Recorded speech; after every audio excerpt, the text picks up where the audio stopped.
Selamat pagi sahabat Tribuners yang saya hormati dan saya muliakan. Pagi hari ini kita akan live talk show. Kita akan membahas bagaimana outlook di sektor oil and gas di tengah disrupsi dan resesi. Nah, pagi hari ini di studio Tribun Medan dan kita akan live juga bersama tamu kita dari Jakarta, dari Panin Sekuritas, yaitu bersama Bapak Felix Darmawan, live secara langsung antara Medan dan Jakarta. Jadi kita akan mengundang Pak Felix Darmawan. Pak Felix Darmawan, selamat pagi. Pak Felix. Selamat pagi, Pak. Apa kabarnya? Selamat pagi, Pak? Sobat Tribuners semua. Baik, Pak. Sehat selalu, Pak. Iya. Oke, Pak Felix Darmawan ini adalah equity analyst dari Panin Sekuritas ya, Indonesia. Beliau live bersama kita di Gedung Panin di Jakarta. Nah, terima kasih Pak Felix ya sudah berkenan untuk kita bisa sharing ke sahabat Tribuners di Medan, Sumatera Utara, dan bahkan ada yang di seluruh Indonesia juga Pak yang sedang menyaksikan acara kita di Facebook dan Instagram Tribun Medan. Nah, Pak Felix Darmawan ini pengalaman di oil and gas ya, beliau spesialis research di oil and gas. Nah, bagaimana dampaknya oil and gas selama disrupsi dan resesi ya. Kita tahu bahwa Amerika sudah ada tanda-tanda ini mengalami resesi karena harga minyak dunia mengalami kenaikan akibat juga perang juga ya, invasi dari Rusia ke Ukraina, sehingga beberapa gas itu supply di Nord Stream 1-2 itu sempat di hold, dan pasokan gas ke Eropa juga mengalami penurunan yang drastis sehingga dunia terjadi krisis energi ya saat ini ya.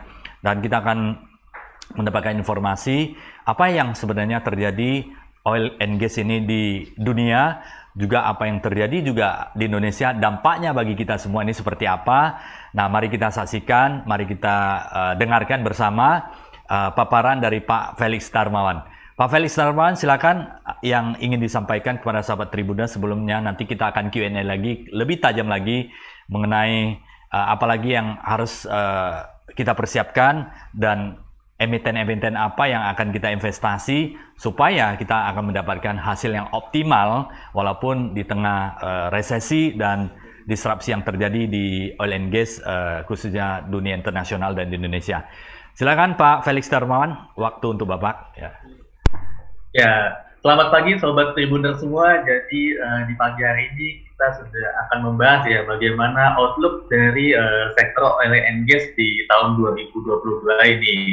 Dan seperti yang pasien bilang bahwa memang selama tahun 2022 ini sedikit ada gejolak politik ya, di mana Rusia ini menginvasi Ukraina, dan ini direspon oleh dari Uni Eropa yang memberikan sanksi ekonomi kepada Rusia.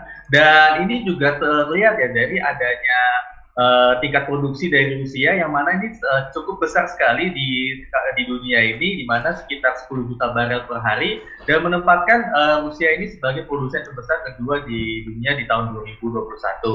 Dan translasinya adalah harga minyak itu setelah adanya pemberian sanksi ini tuh langsung terbang ya ke level tertingginya sejak tahun 2008 silam. Namun saat ini harga minyak relatif sedikit mulai cooling down ya, yang mana ini sudah di bawah 100 USD per barelnya. Dan kalau kita lihat, memang sebelum adanya sanksi ekonomi, permintaan minyak itu sudah lumayan meningkat lagi ya Bapak dan Ibu sekalian, di mana sebelum waktu pandemi kan banyak lagi lockdown tuh, kemudian aktivitas manufaktur kita juga nggak bisa kemana-mana, otomatis konsumsi dari bahan bakar ini semakin menurun. Cuma ketika sudah mulai reopening, hal-hal yang sempat menurun tersebut kemudian naik signifikan lagi ya. Dan di satu sisi kalau kita lihat dari sisi produsennya, ini negara-negara OPEC ya, yang mana ini berhasil dan pengekspor minyak terbesar di dunia, ini tuh mulai mengurangi nilai investasinya ya Bapak dan Ibu, karena melihat ya ketika konsumsinya aja nggak setinggi sebelum pandemi, ya buat apa untuk menganggarkan capital expenditure yang secara masif. Maka dari itu ketika mulai adanya kenaikan demand yang mana ini disebabkan karena adanya reopening, dan ini tuh dari sisi produksinya agak ketinggalan nih Bapak dan Ibu, sehingga ini agak nggak match lah ibaratnya, sehingga ini akan meningkatkan harga minyak yang mana sebelumnya itu sudah mencapai 50-an atau 60 ya USD per barel ya. Dan kalau kita lihat memang akhir-akhir ini OPEC pun juga melihat adanya harga minyak ini sebagai kesempatan nih sebenarnya untuk meningkatkan produksi. Tapi memang selain dari adanya peningkatan dari harga minyak, ini juga sebagai untuk mengisi kekosongan ruang Pak dan Ibu sekalian dari suplai minyak dari Rusia, karena bagaimanapun juga Rusia ini sangat besar sekali sehingga efek terhadap harga dan juga terhadap suplainya ini sangat signifikan. Namun kalau kita lihat yang terbaru nih Bapak dan Ibu bahwa negara-negara anggota OPEC dan juga OPEC Plus ini memiliki keterbatasan ya untuk meningkatkan dari produksi minyak global hariannya, di mana kalau kita lihat mereka memang setuju ya sudah dalam pertemuannya setuju untuk meningkatkan kapasitas produksi dari minyak mentah per harinya. Cuman kalau kita lihat Arab Saudi dan Uni Emirat Arab sebenarnya mereka tuh merupakan negara yang powerful lah, tapi sedikit banyak tidak ingin memaksimalkan untuk mengutilisasi kilang minyaknya ya, yang mana ini tuh sebenarnya agak mengganggu juga nih dari suplai minyak mentah yang sebenarnya itu sudah terganggu karena adanya sanksi dari Rusia yang dikenakan oleh Rusia sendiri. Dan yang terbaru Pak dan Ibu sekalian, Sobat Tribuners sekalian, kita juga lihat bahwa ada gejolak politik ya di negara-negara yang cukup lumayan lah untuk produsen minyak di dunia, seperti di Libya dan juga di Ekuador, yang mana kalau misalnya kita lihat itu sekitar 2,6 juta barel ya, ibaratnya itu agak terganggu juga karena memang di sana tuh ada masalah politik yang memang sebenarnya itu yang membuat menjadikan aktivitas kegiatan hulu migas di sana di dua negara itu terganggu ya Pak. Dan itu juga sebenarnya sempat menjadi pendorong harga minyak di beberapa hari terakhir. Nah, kalau sebenarnya translasinya terhadap bagaimana tingkat inflasi di dunia, termasuk di Amerika Serikat dan juga di Indonesia juga, ini sebenarnya cukup berpengaruh ya Bapak dan Ibu sekalian, karena harga bahan bakar ini merupakan salah satu komponen yang dipakai lah untuk industri dan juga untuk masyarakat seperti kita untuk kendaraan bermotor. Cuman kalau di Amerika Serikat ini tuh mereka tidak menetapkan subsidi ya. Jadi memang ketika harga minyaknya sedang naik, ya harganya kemudian ikut naik. Yang mana ini terlihat nih dari indeks harga dari gasolin di Amerika Serikat yang ini tertinggi dalam puluhan tahun terakhir. Dan kalau kita lihat, ini bahkan menyentuh 72.000 per liternya ya, di mana ini merupakan level tertinggi di sepanjang sejarah di Amerika Serikat. Dan kalau kita lihat, memang sebenarnya ini tuh merupakan situasi yang tidak ideal ya bagi Amerika Serikat itu sendiri, di mana sebenarnya itu akan bertranslasi pada kenaikan tingkat inflasi di Amerika Serikat itu sendiri. Misalnya dari Presiden Amerika Serikat sendiri, Joe Biden, mengeluarkan berbagai macam kebijakannya untuk mendinginkan harga minyak yang sebenarnya itu sudah mencapai hampir mencapai titik tertingginya lah dari 20 tahun terakhir. Misalnya yang pertama, ini mereka mengeluarkan cadangan strategis dari minyaknya di sebesar 1 juta barel ya per harinya. Namun kalau kita lihat kan yang tadi sudah kita bahas di awal, produsen dari Rusia sendiri aja 10 juta barel per hari, dan ketika Amerika Serikat ini mengeluarkan cadangan strategisnya, ini sebenarnya masih belum cukup untuk mendinginkan harga minyak ke level yang let's say mungkin 70 atau 80 USD per barel ya. Dan di satu sisi kita juga lihat ya bahwa Presiden Joe Biden juga berulang kali sedikit banyak menuduh atau melihat bagaimana dari perusahaan oil and gas di Amerika Serikat ya, yang mana mereka itu sebenarnya mendapatkan windfall ya dari kenaikan ASP atau harga jual minyak, dan mana ini mencetak pendapatan dari perusahaan-perusahaan oil and gas. Dan oleh karena itu Presiden Joe Biden sempat melemparkan wacana untuk meningkatkan pajak penghasilan bagi perusahaan-perusahaan di oil and gas di Amerika Serikat, serta mendorong untuk meningkatkan produksi dari produsen di oil and gas di Amerika Serikat itu sendiri. Cuman produsen di Amerika Serikat sebenarnya ini agak susah juga untuk meningkatkan produksi secara cepat, karena memang dari awal anggaran untuk peningkatan produksinya ini memang nggak sebesar seperti yang dulu ya, sekitar tahun 2013. Jadi memang agak sulit ini untuk mengikuti keinginan dari Presiden dari Amerika Serikat itu sendiri. Dan yang terakhir, yang terbaru, Presiden Joe Biden ini melakukan kunjungan, Pak, dari Ibu sekalian, ke negara kawasan Timur Tengah ya, yang kita tahu seperti Arab Saudi dan juga Uni Emirat Arab, di mana secara politik tujuan dari Presiden Joe Biden mengunjungi di wilayah sana adalah untuk membujuk Arab Saudi dan juga Uni Emirat Arab untuk meningkatkan produksi dari minyak harian perharinya. Cuman yang terbaru dari putra mahkota mau lebih Salman, bahwa mereka melihat bahwa tingginya harga minyak saat ini tuh sebenarnya ya menjadi keuntungan juga bagi Arab Saudi, dan di satu sisi mereka tidak ada kepentingan lah untuk meningkatkan produksi yang mana itu diinginkan oleh Presiden Joe Biden. Dan ini menjadi salah satu hal yang patut kita perhatikan ya Sobat Tribuners sekalian, karena Arab Saudi ini merupakan big player lah di sektor oil and gas. Cuman dari yang terakhir mereka ini kelihatannya nggak mau untuk meningkatkan produksi minyak hariannya, yang mana itu tuh nggak sesuai lah sama keinginan dari Presiden Joe Biden.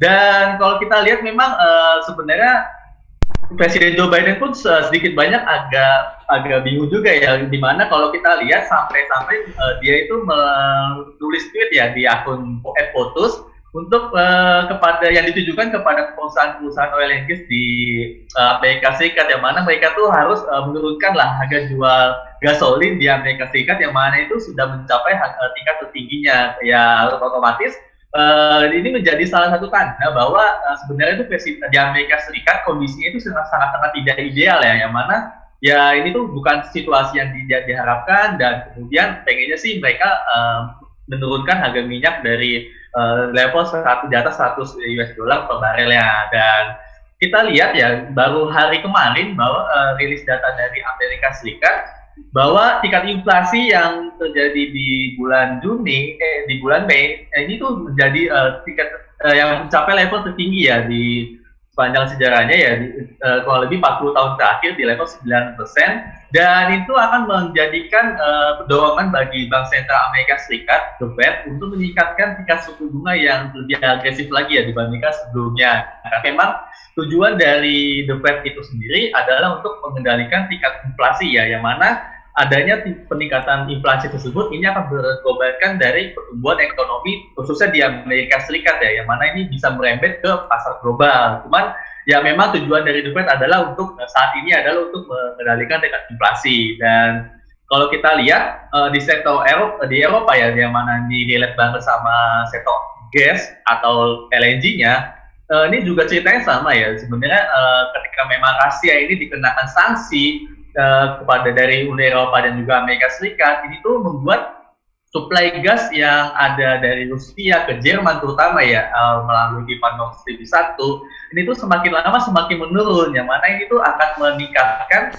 tingkat tarif dari harga gas dan juga tarif dari listrik di Eropa itu sendiri, Bapak dan Ibu sekalian. Dan sebenarnya kalau kita lihat sedikit berbeda, cuman ujung-ujungnya muaranya ini adalah satu, yakni adanya peningkatan inflasi, yang mana ini juga terjadi di Amerika Serikat. Dan sebenarnya kalau kita lihat ya bahwa Presiden Putin ini juga menggunakan produk gas alam ini sebagai alat politiknya, sebagai balasan atas sanksi yang dikenakan dari negara-negara Uni Eropa dan juga Amerika Serikat kepada Rusia. Dan sanksinya bentuk balasannya adalah untuk meminta negara-negara Eropa membayar gas alam Rusia ini menggunakan rubel ya, yang mana biasanya itu menggunakan USD ataupun euro. Dan kita lihat bahwa negara-negara Uni Eropa misalnya kayak Belanda, kemudian Jerman, Polandia, ini tuh mereka nggak mau menuruti permintaan dari Presiden Vladimir Putin. Dan akhirnya ya mungkin karena memang nggak mau dibayar ya otomatis suplai gas dari Rusia ke Uni Eropa ini semakin berkurang, dan ini akan semakin buruk ya kalau kita lihat karena adanya jadwal maintenance ya dari pipa gas Nord Stream 1 yang dijadwalkan selama 10 hari. Cuman kalau dari Uni Eropa sendiri melihat bahwa ini tuh bisa menjadi sebuah ancaman ya, karena kedepannya ini tuh hanya bisa dijadikan alasan untuk dari Rusia tidak mengirimkan gas alam lagi selama-lamanya kepada Uni Eropa. Jadi memang itu menjadi salah satu hal yang ditakutkan oleh Uni Eropa terhadap adanya maintenance di pipa Nord Stream 1. Dan kalau kita lihat, ini memang eskalasinya adalah masuk ke ranah politik ya Bapak dan Ibu sekalian, sehingga memang kalau kita lihat dari awal ya, di slide awal kalau kita sudah membahas demand karena reopening, itu tuh sekarang sudah mulai arah ke politik. Jadi memang gejolak dari volatilitas harga dari komoditas termasuk adanya oil and gas ya, ini semakin ekstrim ya Bapak dan Ibu sekalian. Dan kalau kita lihat sebenarnya mungkin agak melipir ke sektor batubara ya, di mana kebutuhan electricity dari Uni Eropa itu sebenarnya masih cukup tinggi ya, karena memang sudah mulai memasuki reopening dan juga aktivitas manufaktur juga meningkat ya. Dan sebenarnya kalau kita lihat Indonesia pun sebenarnya juga menjadi ketiban durian runtuh nih sobat Tribuners sekalian, karena Uni Eropa ini tuh membutuhkan batu bara sebagai pengganti dari gas alam Rusia yang mana sebagai sumber dari electricity ya di PLTU yang sebenarnya itu sudah ditutup, cuman dibuka lagi nih karena memang ini sebagai solusi jangka pendek lah dari adanya kekurangan dari pasokan gas dari Rusia. Cuman ya ini memang menjadi menjadi penopang lah dari barang yang sebenarnya itu relatif cukup solid dibandingkan harga komoditas lainnya di beberapa hari terakhir. Dan kalau kita lihat sih untuk gas sendiri outlook-nya adalah memang ini cukup solid ya, khususnya di Eropa, karena memang Rusia ini juga menjadi salah satu pemain tunggal ya di Uni Eropa, karena mereka tuh menyuplai gas sampai 60% lah di Uni Eropa, dan itu menjadi salah satu tanda bahwa Eropa ini tergantung sekali terhadap suplai gas dari Rusia. Dan ketika memang suplai gas dari Rusia ini semakin sedikit dan bahkan mungkin nol ketika adanya masalah politik, ini tuh akan menjadi pendorong dari harga gas di Eropa khususnya.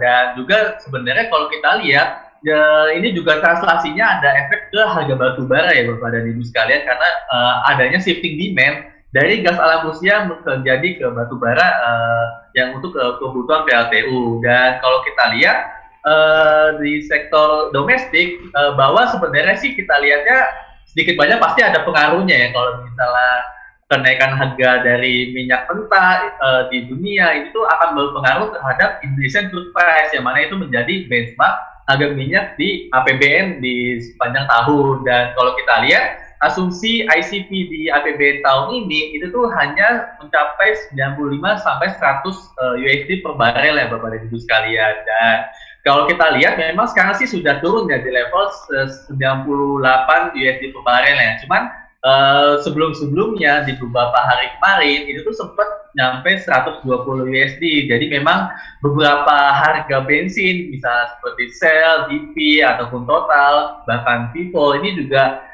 sempat dinaikkan ya ke level ya bervariasi mulai dari 17.000 hingga 20.000 per liternya.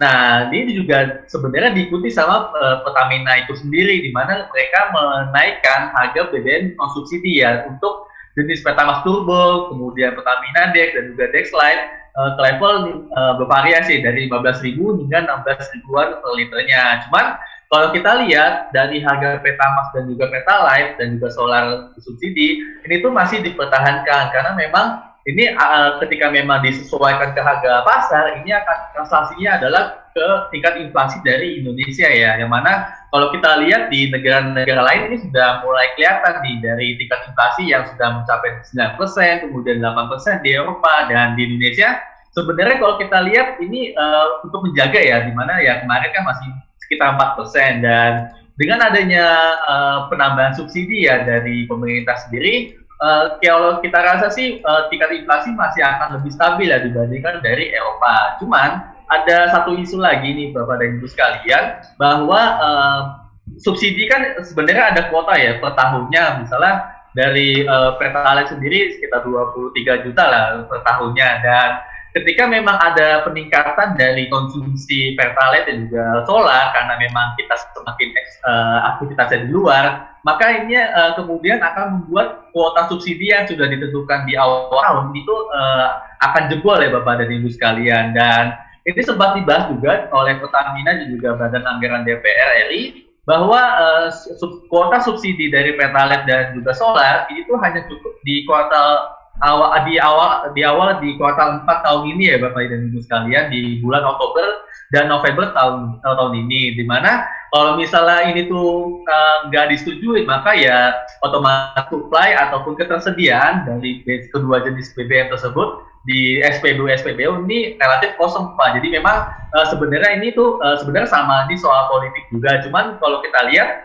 dampak dari adanya ketidaksinkronan lah dari ketidaksetujuan Badan Anggaran DPR RI yang tidak menyetujui penambahan kuota impor dari Pertalite dan juga solar, ini akan berdampak sangat signifikan terhadap perekonomian dari Indonesia. Cuman kalau misalnya saya lihat bahwa ini tuh ya memang masalah politik, cuman kalau kita lihat ini akan harusnya sih ada win-win solution lah, yang mana mungkin pada akhirnya akan terjadi penambahan dari kuota subsidi ya dari kedua jenis BBM tersebut. Yang mana sebenarnya itu ya ini menjadi salah satu upaya lah dari pemerintah untuk mengendalikan tingkat inflasi domestiknya ya.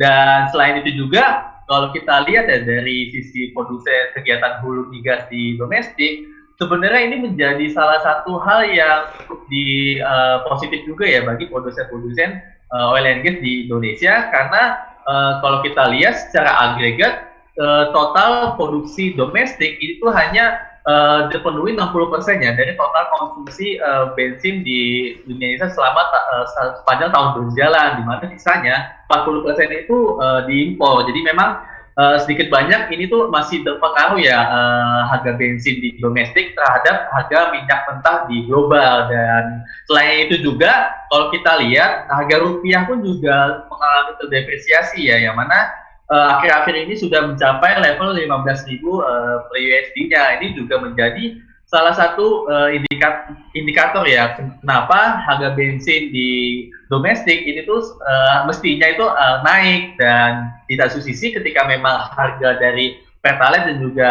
Pertamax dan juga solar ini dipertahankan, ini otomatis translasinya adalah ke peningkatan subsidi dari BBM di tahun ini. Dan kalau kita lihat Pertamina sendiri sebenarnya juga berupaya ya untuk meningkatkan dari produksi minyak dan gas ya di tahun ini ya, di sepanjang mungkin tahun ini dan juga di beberapa tahun mendatang. Misalnya kalau kita lihat nih di Kilang Balongan ini tuh direncanakan naik sampai 150.000 barel per hari ya. Kemudian di Tuban ini juga naik 300.000 barel per harinya. Dan ini pemerintah akan menargetkan bahwa di tahun 2025 produksi dari minyak domestik ini tuh mencapai 1,42 juta barel ya, yang mana ini tuh setara lah dengan tingkat konsumsi BBM di tahun ini. Jadi memang ini tujuannya adalah untuk meminimalisir jumlah dari impor BBM yang mana itu akan berpengaruh ya terhadap harga keekonomian dari BBM yang ada di SPBU. Dan selain itu yang terakhir nih Bapak dan Ibu sekalian, kalau kita lihat di tahun ini ya, di tahun ini memang sedikit banyak masih bergantian ya antara dari potensi resesi dan juga kemudian bagaimana tingkat produksi khususnya di negara-negara yang produsen terbesar yang tergabung dalam OPEC. Dan kalau kita lihat memang di satu sisi adanya lobby-lobby politik ya, tadi sudah kita sempat mention bahwa Presiden US akan merayu negara-negara di Timur Tengah untuk meningkatkan produksi. Cuman kalau kita lihat memang yang terpenting adalah bagaimana outlook dari demand ya, demand side-nya ini apakah seperti normal ataupun seperti sebelum pandemi, ataupun ini agak sedikit slowing down nih, karena memang bagaimanapun juga adanya potensi resesi ini tuh akan menurunkan outlook dari permintaan minyak mentah global secara umum. Dan kalau kita lihat sih memang kalau misalnya di first half tahun ini itu tuh masih belum terasa kelihatannya. Jadi memang untuk sektor oil and gas sendiri dari harga jual minyak dan gasnya juga ini masih relatif tinggi ya Bapak dan Ibu sekalian.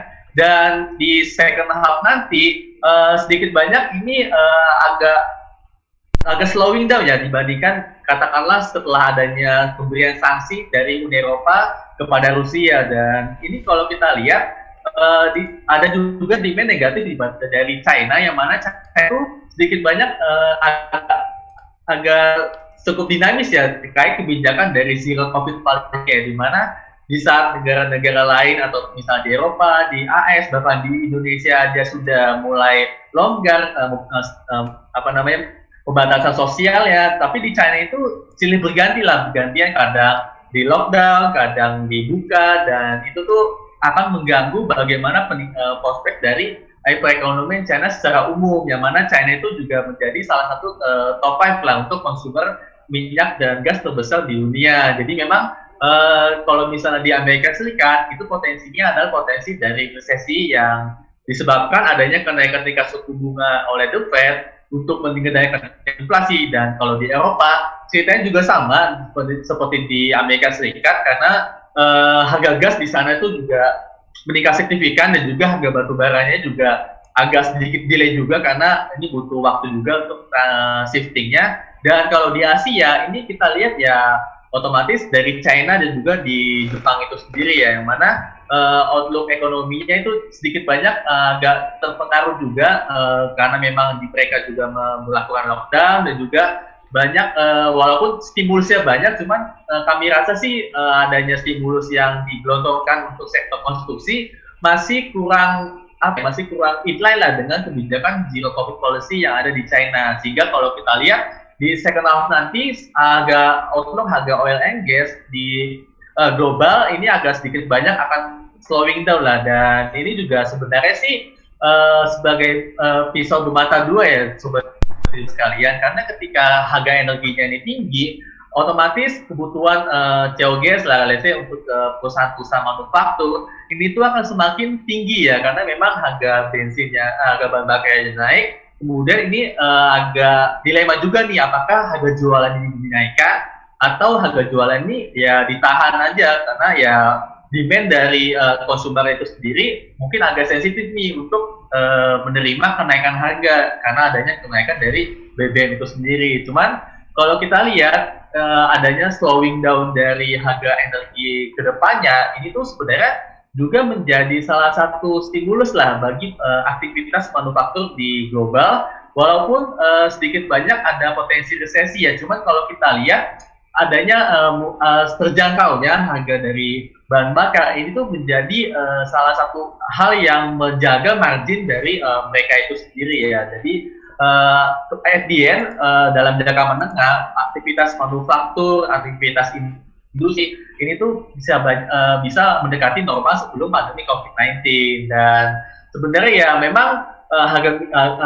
pada akhirnya harga energi yang terlalu tinggi ini nggak terlalu bagus ya bagi perekonomian global. Cuman kalau harga energi terlalu rendah bahkan sempat minus ya kalau kita lihat di minyak Texas di pas pandemi COVID-19 ini sendiri, ini bukan hal yang bagus untuk produsen dari oil and gas itu sendiri. Jadi memang ini seperti dua mata pisau lah yang saling berseberangan juga. Dan kalau kita lihat sih untuk outlook kedepannya mungkin di range 90 USD per barel ini cukup oke ya, dimana ya untuk level dari harga jual dari produsen oil and gas cukup oke juga. Dan di satu sisi untuk dari level untuk produksi yang mana digunakan sebagai bahan baku ini tuh cukup di level yang reasonable ya. Jadi memang saling maju lah untuk berbagai sektor dari industri, yang mana itu tuh akan ya translasinya adalah pertumbuhan ekonomi yang lebih kencang lagi ya di setelah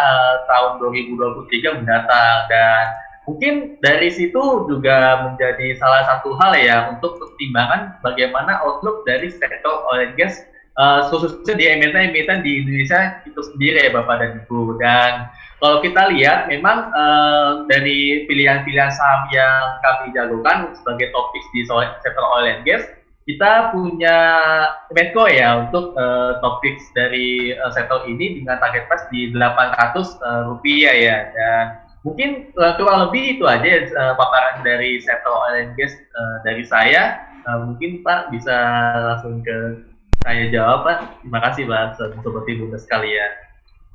Baik, terima kasih Pak Felix ya, presentasinya komprehensif untuk industri oil and gas di Indonesia maupun di dunia ya. Tadi ada beberapa gambaran yang signifikan yang menjadi catatan adalah suplai gas Rusia untuk Eropa itu kira-kira 40%, dan sekarang Nord Stream 1 itu akan terjadi maintenance ya, lagi terjadi maintenance, sehingga suplai gas ke Eropa itu agak terhambat, mengakibatkan kenaikan gas di Eropa ya. Dan Rusia juga membuat sebuah keputusan harus membayar pasokan gas itu dalam bentuk rubel. Nah, secara dunia juga tadi ada yang dipaparkan Pak Felix, untuk anggota OPEC tidak bersedia untuk menaikkan volume produksi per hari ya. Jadi otomatis harga minyak dunia ini juga akan bertahan tinggi untuk jangka waktu yang tidak bisa diprediksi, kecuali memang supply itu sudah menjadi banyak. Dan inflasi di Amerika juga sudah mengalami kenaikan ya dalam 40 tahun terakhir, dipicu oleh kenaikan minyak dunia juga ya. Dan di Indonesia juga Pertamax Dex, kemudian ada 3 ya yang sudah dinaikkan oleh Pertamina, yaitu Pertamax Turbo, Dex Lite, dan Pertamina Dex ya. Dan untuk Pertalite masih ada subsidi. Ini Pak Felix, ada sedikit pertanyaan. Jikalau ini terjadi, harga minyak dunia dipertahankan untuk tinggi ya untuk jangka waktu yang lama, andaikan supply dunia ini masih belum stabil, Rusia masih belum stabil supply untuk gas ke Eropa, dan kemudian volume produksi minyak juga tidak ditingkatkan. Artinya COGS production HPP dari industri manufacturing itu akan menjadi kenaikan, sehingga akan memicu kenaikan harga di sektor industri, baik itu food maupun yang non-food di Indonesia maupun di seluruh dunia, seperti itu ya. Dampak apakah bisa berdampak terhadap slowing down ekonomi secara globali akibat dari oil and gas tersebut, Pak Felix? Ya, jadi memang ketika memang adanya peningkatan dari harga oil and gas ya secara umum, ini sedikit banyak pasti akan berpengaruh terhadap margin dari perusahaan-perusahaan yang memang ini membutuhkan dari bahan bakar itu sendiri ya. Misalnya dari industri baja, kemudian industri kaca, industri manufaktur lainnya dan lain sebagainya, itu akan menjadi salah satu hal yang agak dilema juga Bapak dan Ibu sekalian. Dan kalau kita lihat sih misalnya dari sektor otomotif ya, kenaikan harga bahan bakunya sendiri itu sebenarnya agak sulit nih untuk di pass on ke konsumen, ke retail, karena memang dari retail sendiri sebenarnya sedikit banyak agak resisten juga ya, karena memang walaupun sempat adanya pandemi yang mana ini menahan konsumsi, cuma ketika adanya peningkatan harga-harga yang disebabkan oleh kenaikan harga energi, ini sedikit banyak akan membuat konsumen sedikit banyak akan mungkin agak mengurangi konsumsinya untuk sesuatu hal yang tidak necessity, yang mana itu bukan kebutuhan pokok. Dan di satu sisi kalau kita lihat kalau di Amerika Serikat kan memang dia itu langsung misalnya harga bensin naik, kemudian ini harga dari jual kereta juga ikut naik, dan di satu sisi mereka ya otomatis bank sentral mereka itu langsung bereaksi untuk meningkatkan tingkat suku bunga dalam upaya untuk mengendalikan inflasi. Cuman kalau di Indonesia ini tuh sebenarnya ada beberapa industri yang mana itu sebenarnya bisa mendapatkan semacam harga subsidi ya. Misalnya ada 7 atau 11 dari sektor industri, misalnya dari semen, kemudian dari perhotelan dan lain sebagainya. Ini tuh mereka bisa mendapatkan harga gas yang sesuai dengan lebih rendah lah dibandingkan harga pasar. Kalau nggak salah itu di sekitar 5 atau 6 MMBTU ya, dibandingkan misalnya ketika harga keekonomian itu kalau di Eropa kan sudah sampai 12-an. Jadi memang ini menjadi salah satu upaya dari pemerintah juga, selain mereka menjaga subsidi di bensin untuk retail seperti Pertalite, Pertamax, dan juga solar. Dan dari industri pun juga sebenarnya ada skema untuk memberikan harga dari gas yang lebih murah ya pada beberapa sektor industri tertentu. Cuman kalau dari secara umum adanya kenaikan dari harga di domestik ya, kenaikan harga dari bahan bakar sendiri, sebenarnya lebih dampaknya adalah kepada sektor industri yang nggak dapat fasilitas dari subsidi dari pemerintah itu sendiri ya. Misalnya kalau misalnya batu bara nih, batu bara sebenarnya harga bensin untuk eskavator ya, untuk alat-alat miningnya itu tuh nggak disubsidi sobat ibu dan sekalian, dan itu harganya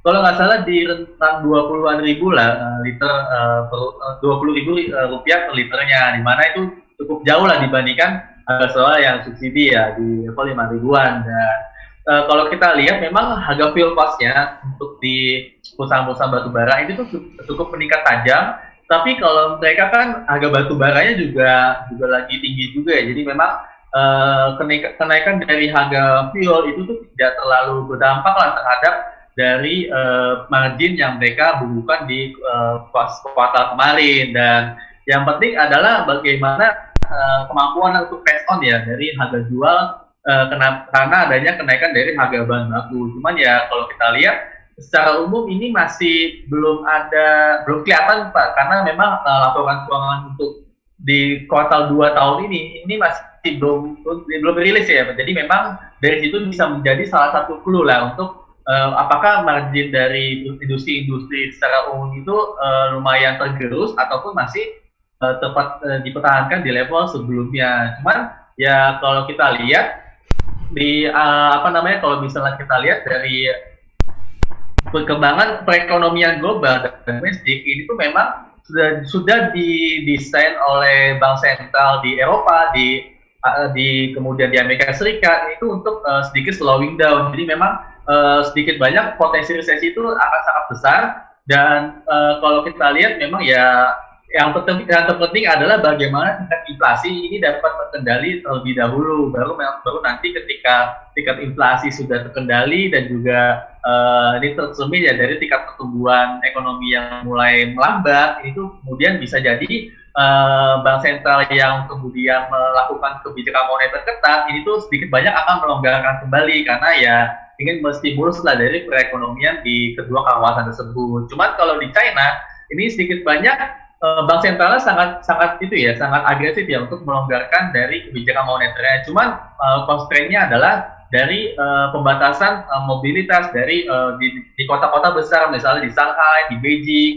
Ini menjadi salah satu hal yang sebenarnya itu agak negatif juga, khususnya untuk sektor metal mining ya, misalnya nikel, tembaga, timah dan lain sebagainya. Cuma memang itu nanti lah untuk pembahasan lebih dalamnya. Cuma ya memang secara umum agak beda-beda. Dan kalau di Indonesia kita lihat ya inflasinya kan masih ya sekitar 4,5% lah, yang mana itu tuh masih tidak setinggi yang di negara-negara lain alami. Jadi memang sampai saat ini pun Bank Indonesia masih belum meningkatkan suku bunga, dan upayanya adalah untuk memacu pertumbuhan ekonomi yang ya secara prudent lah, ibaratnya seperti itu, tanpa adanya mengorbankan tingkat inflasi yang lebih tinggi. Dan kalau kita lihat memang ini dampaknya memang beragam Pak. Cuman kalau kita lihat dampak adanya terhadap pelambatan ekonomi ini sangat besar Pak, yang mana ini ya bisa sedikit banyak akan menurunkan harga minyak dan juga gas di secara global ya di sisa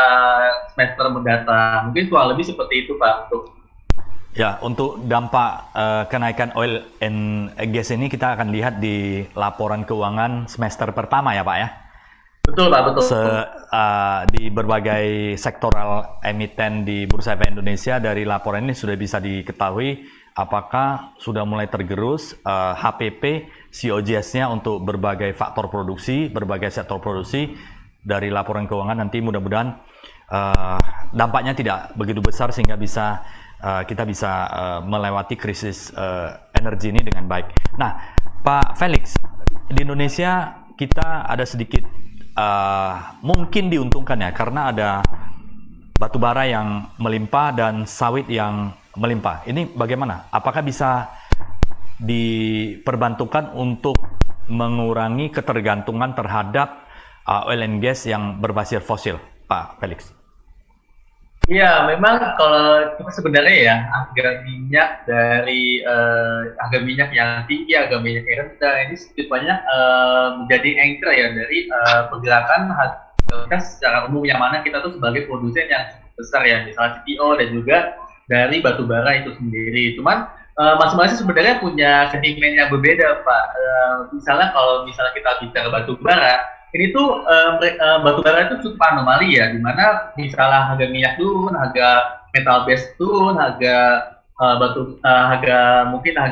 soybean turun, ini tuh mereka tuh masih bertengger di level 400 US dollar per tonnya, di mana mereka tuh sebenarnya nggak begitu terpengaruh adanya potensi resesi di perekonomian global karena adanya peningkatan suku bunga dari bank sentral di Amerika Serikat dan juga di Eropa. Cuman yang menjadi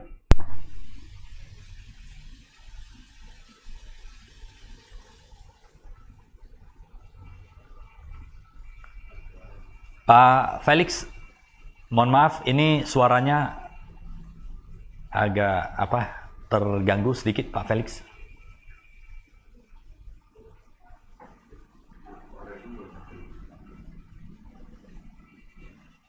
Oke, Pak Felix.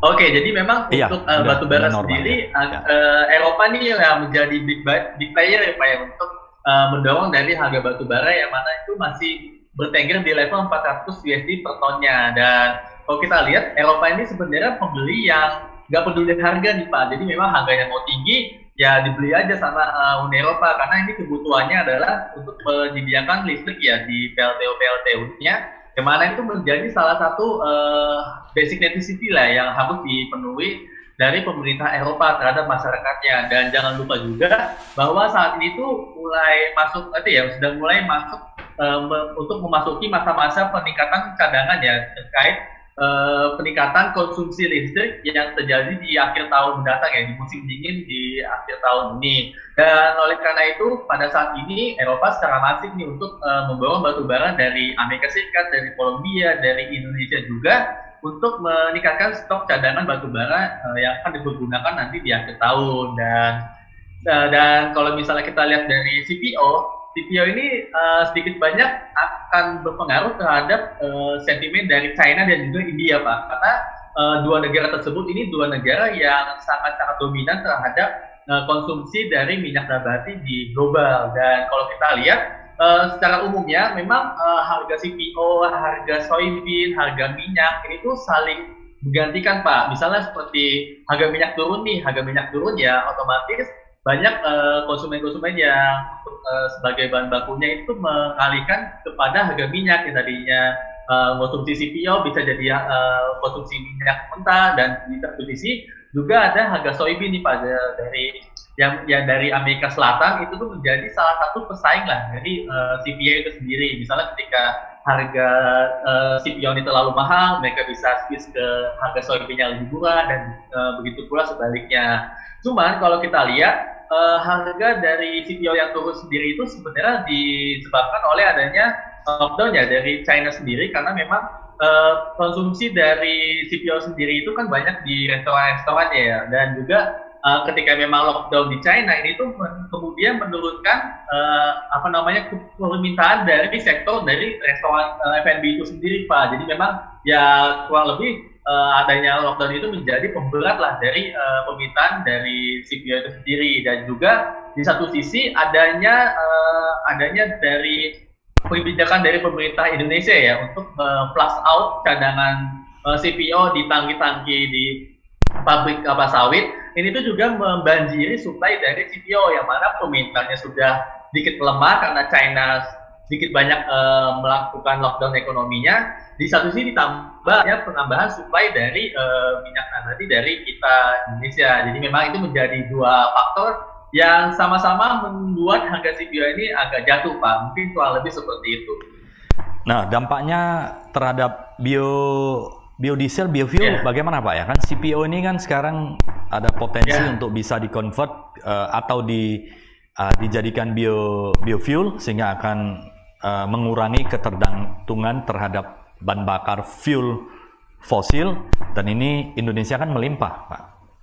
Ya betul Pak. Jadi memang kita lihat ya, kalau misalnya kita kan impornya BBM ini kan cukup banyak ya, 40%, dan sebenarnya itu bisa dikurangi lah untuk peningkatan atau penggunaan dari sawit untuk sebagai biofuel ya, yang mana digunakan sebagai solar itu sendiri, pengganti solar itu sendiri ya. Dan sebenarnya sih ini tuh menjadi apa ya, kalau kita lihat program ini masih program yang cukup panjang juga Pak, karena memang yang terbaru ini pemerintah sedang menerapkan B35 ya sebagai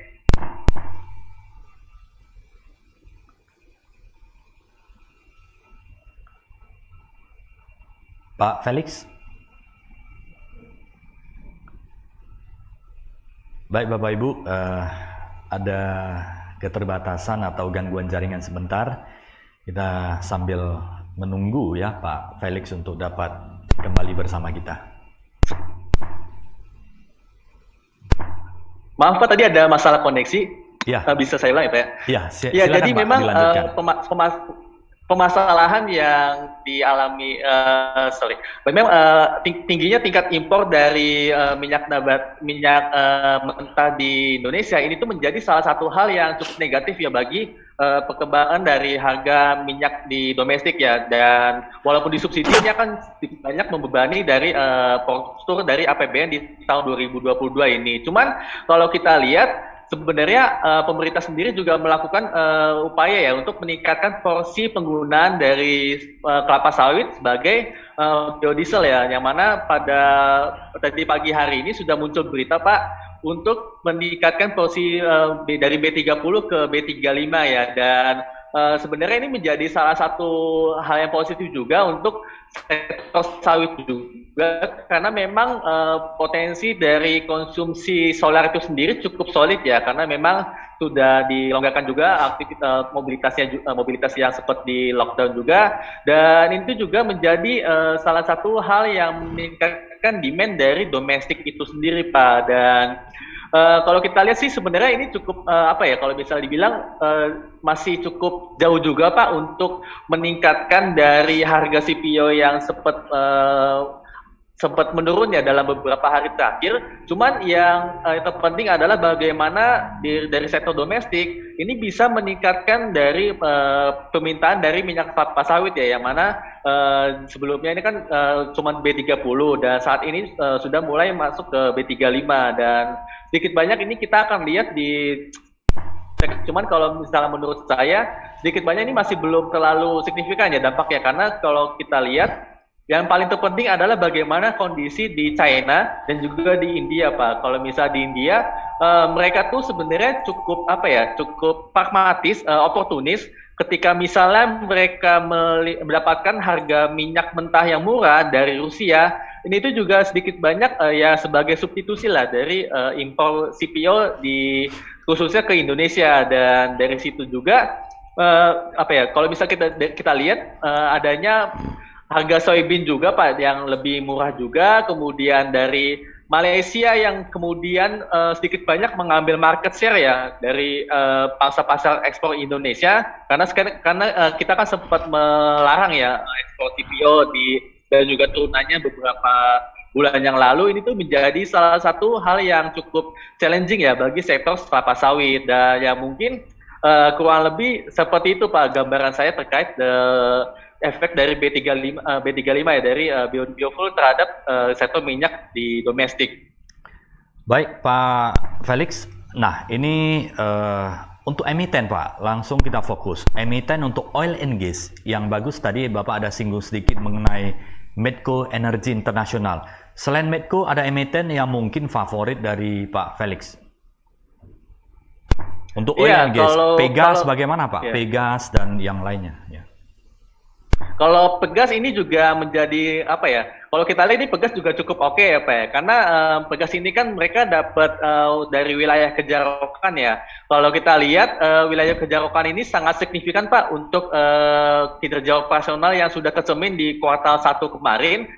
Dimana kalau ini kan masuk ke segmen operasional dari transportasi oil ya dan juga gas juga, yang mana ini naiknya sampai 1000% Pak, dan ini sebenarnya menjadi apa ya, menjadi salah satu lumbung usaha yang bagus juga, yang prospek juga bagi Pegas itu sendiri. Dan kami lihat memang ini akuisisi dari Blok Rokan sendiri menjadi salah satu upaya yang menjadikan saham Pegas ini cukup favorit ya bagi kami di Panin Sekuritas. Dan selain itu juga kalau kita lihat memang Pegas ini juga exposure-nya banyak ke industri, Pak.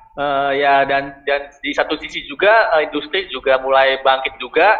Dan kita lihat ya dari PMI manufaktur Indonesia di Indonesia ini masih di level di atas 50, Pak. Jadi sedikit banyak ini masih ekspansif, dan ini juga menjadi satu hal yang cukup oke, Pak, untuk dari saham Pegas itu sendiri. Dan selain itu juga, Pak, dari oil and gas kita sempat ketemu sama Akari juga, ini juga cukup bagus, Pak, karena ya mereka kan juga transport itu ya untuk dari BBM dan juga bahan kimia. Dan kita lihat dari laporan yang terakhir ini mereka juga mengalami pertumbuhan yang signifikan ya, karena memang sektor industri dan juga manufaktur di Indonesia cukup mulai bangkit lagi lah dibandingkan pas COVID-19 yang di tahun 2020 itu. Jadi memang sedikit ada cerita turnaround lah di sektor emiten-emiten di oil and gas di Indonesia, Pak. Teman, ke depannya sebenarnya kita lihat ya untuk dari pergerakan harga minyak mentah ini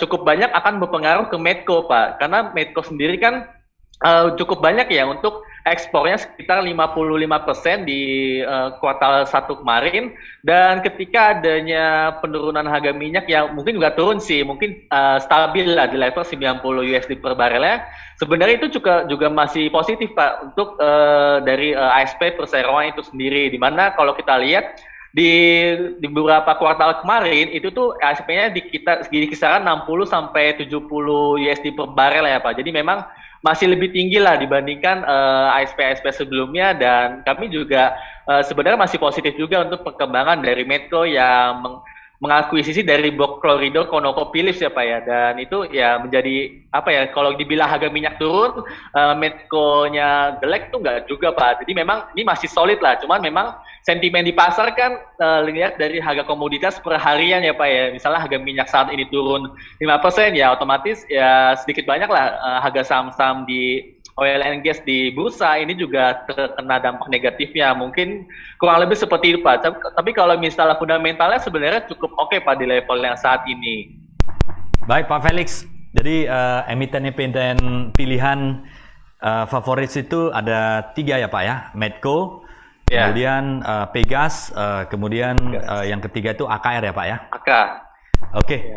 Baik, sahabat Tribuners, semoga apa yang di-sharingkan oleh Pak Felix Darmawan, equity analyst dari Panin Sekuritas Indonesia, Jakarta, ini memberikan informasi dan manfaat yang sebesar-besarnya bagi sahabat Tribuners, dan ini dapat dijadikan sebagai pedoman untuk mengambil keputusan untuk bisnis, untuk investasi, khususnya investasi di bidang pasar modal ya. Nah, Pak Felix Darmawan dari Panin Sekuritas Indonesia, dan saat ini Panin Sekuritas berada di berbagai kota di Indonesia yang siap memberikan informasi kepada Bapak Ibu semuanya yang ingin berinvestasi. Nah, silakan cari ya Panin Sekuritas yang terdekat di kota Anda. Kalau di kota Medan sudah ada 3 cabang yang siap memberikan support ya, data analisis baik itu secara rutin maupun secara diskusi seperti pagi hari ini, yang semoga bisa bermanfaat bagi Bapak Ibu sahabat Tribun dan semuanya. Baik, Pak Felix Darmawan, tidak terasa waktu kita sudah 1 jam ya. Kita akan akhiri sesi talkshow pagi hari ini. Sekali lagi terima kasih Pak Felix Darmawan untuk analisisnya yang komprehensif. Semoga pembicaraan ini bermanfaat bagi sahabat Tribuners. Dan salam sehat selalu ya Pak Felix Darmawan. Maju terus untuk Panin Sekuritas yang selalu memberikan yang terbaik kepada seluruh nasabahnya. Dari Pak Felix, ada yang mau disampaikan kepada sahabat Tribuners sebagai penutup? Silakan, Pak.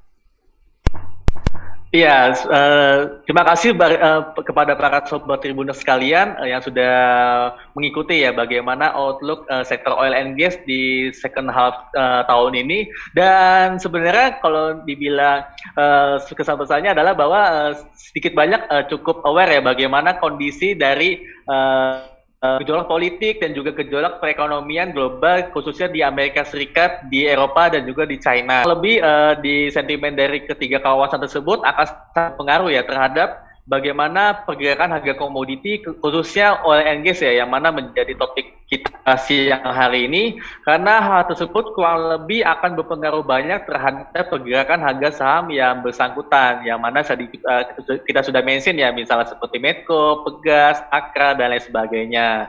Dan kurang lebih itu aja Pak, salam dari saya Pak, dan semoga bermanfaat bagi Sobat Tribuners sekalian dimanapun kalian berada. Terima kasih, selamat siang Pak. Terima kasih Pak Felix Darmawan waktu dan sharingnya. Terima kasih sahabat Tribuners yang sudah mengikuti bersama Tribun Network selama 1 jam. Salam sehat dan sukses selalu untuk kita semuanya. Sampai jumpa episode Inspirasi Bisnis di minggu depan setiap hari Jumat jam 10 pagi yang selalu menarik untuk Anda. Terima kasih.